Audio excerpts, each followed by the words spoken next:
Now, starting off by the front, it looks totally new. In fact, this looks more like a X4, X6, or rather more like the XM. Things are a lot more angular, a lot more hulking. Check out these two huge power domes up here. Things are fiercer, they're giving you more fierce, edgier looks. And then you get a new grille with this triangle design that we don't really see much of. Overall, this car, you have to see it in person, and it really looks larger than life. The pictures really don't do it justice. Now, on the topic of larger than life, check out these 20-inch rims for the M Sport package on this X2 S16. Now, these intricately designed rims are one of the better rims that I have to say I've seen come out of dealers lately. And one thing I'm not so much a fan of is the M badge, M Sport 16. Overall, the car has gone longer, the car has gone larger, and the wheelbase is also slightly longer, but a little bit more on that later. Now on to the rear. Sgcarmart eShop is the simplest and easiest way to buy your tyres worry-free. Browse from our online catalogue for your car's model or enter the size you're looking for. eShop makes tyre shopping a breeze by providing you with all the options at a great price and a list of curated, reliable installers at your fingertips. With eShop, you'll never have to worry about hidden costs. Simply make payment online and head down to the selected tyre installer with the purchase order and you're done. Changing tyres can be that easy with eShop. Now over in the rear of the larger, longer X2, to me this is where all the fun is at. Because of its longer, larger tail, you can now see this really sloping roofline of the Coupe SUV. If you ask me, the X2 of before was really more like a squat little X1, but now this is truly like the baby mini X4, X6. Very, very coupe roofline. And then I believe in the M Sport trim, you get this black spoiler right here, which really adds to its boy sportiness, boy racer vibes, just like these huge hulking pieces right here. Now and the tail lights, they're also absolutely immaculate in detail. To me, it looks really futuristic. Now, if you open up the power tailgate, you open up to 570 liters worth of boot space. Of course, in a segment like this, you don't expect it to pass the anti-trolley length test, right?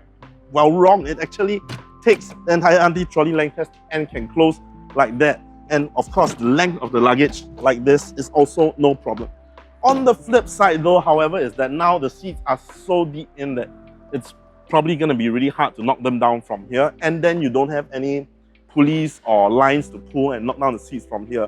Otherwise, you still get a variable boot floor, hooks for your groceries and your takeaway food, and even a 12-volt charger right here. Now let's check out the inside. Now over in the rear of the BMW X2 S16 M Sport, I am 1.75 meters tall. This is my adjusted, similar, comfortable driving position. So my headspace is, I guess if you can call this still headspace, but in the coupe SUV, this is what you're gonna get. And the leg space is a lot more considerable, but I like that in here things feel like they're thought out for. Like the headliner feels luxurious. You get, look at your door handle, you even can use it like this because it's in like this handle shape. You get aircon that's directed to you, it's coming out protruding here, but if you need to shift over to the middle, the transmission tunnel, there's a gap here so that your foot can cross through. So things feel very thought out for, but not so much when it comes to these magazine holders that are nets. Other than that, you're going to get aircon as well as 2 USB-C fast charging. And if there's nobody in the middle, you can pull out this for your middle armrest and rest on your coupe SUV journey. If not, if you're trying to squeeze 3 people in the rear, here's what it looks like if you move over the transmission tunnel. This is a front wheel drive. The M35 is not in yet, so it still looks like this. You're gonna eat in, but for X2 segment, I think that's an okay compromise. Now let's check out the front. Now over in the front of the BMW X2, things are decidedly BMW. You're gonna get your dual huge screens, 10.25 instrument cluster, 10.7-inch infotainment screen running OS 8.5 with wireless Android Auto, wireless Apple CarPlay to pair with your wireless charger right here that holds your phone upright and holds it deep inside so it doesn't fly all around the cabin. You're gonna get dual cup holders right here. You can have one for your water, one for your coffee, 2 USB-C fast charging if that's not enough. This floating console right here gives you access to a lot more storage space. And then your fly-by-wire gear shift right here with your usual BMW center compartment. So you get electronic parking brake, you get your drive modes as well as safety settings right here. And then a nice rocker switch for your volume on your media control. Your aircon is still, very thankfully, get physical control, so it's very easy to aim all around. Then the rest of the cabin is nicely finished with soft touch materials, nice textured leather. So what more could you ask for? Well, you're also going to get ambient lighting and a few other M Sport touches like these M Sport semi-sport bucket seats that really do hold you in rather comfortably. The rest of the cabin, well, still looks very familiar, exactly like you would think of a BMW. Now, does this drive as well as it looks? One way to find out.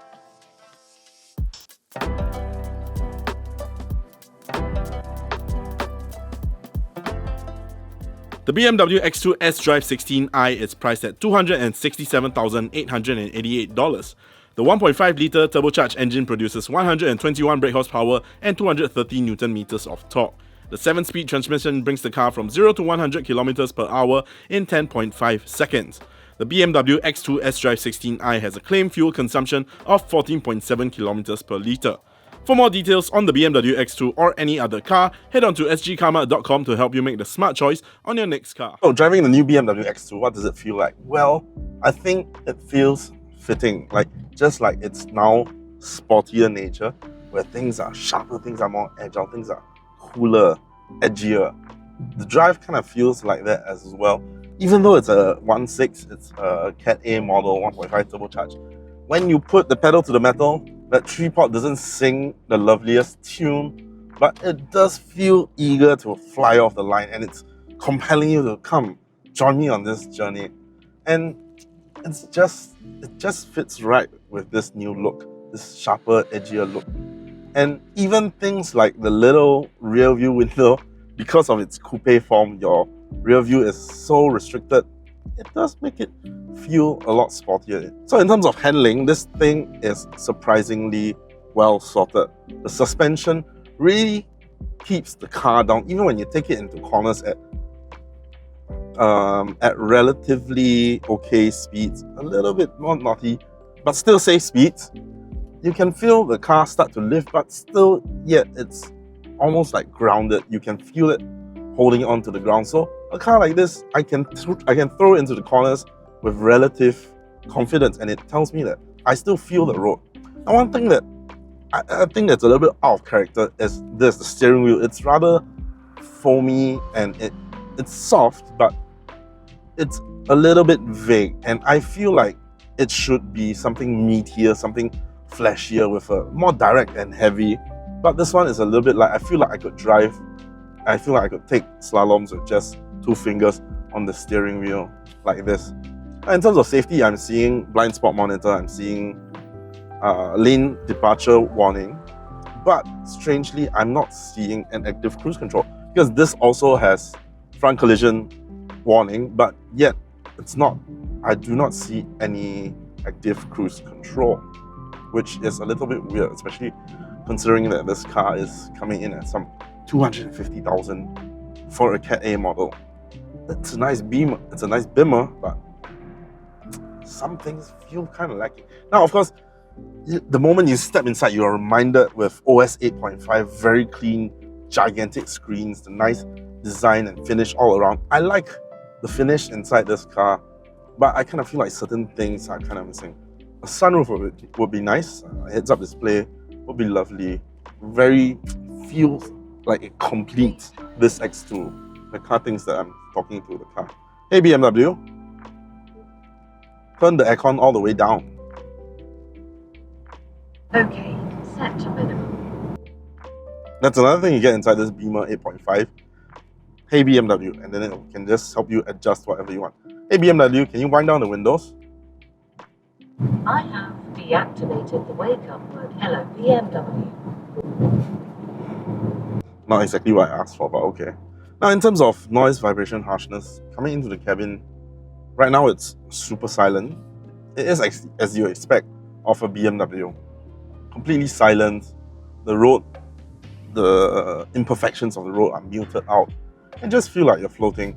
Very, very usable for day to day. It's softer and less firm than I would have expected, but it's a very, very comfortable drive. Now, in terms of fuel consumption, right now we are doing, when I picked this car up, it was doing somewhere around 11 kilometers per litre.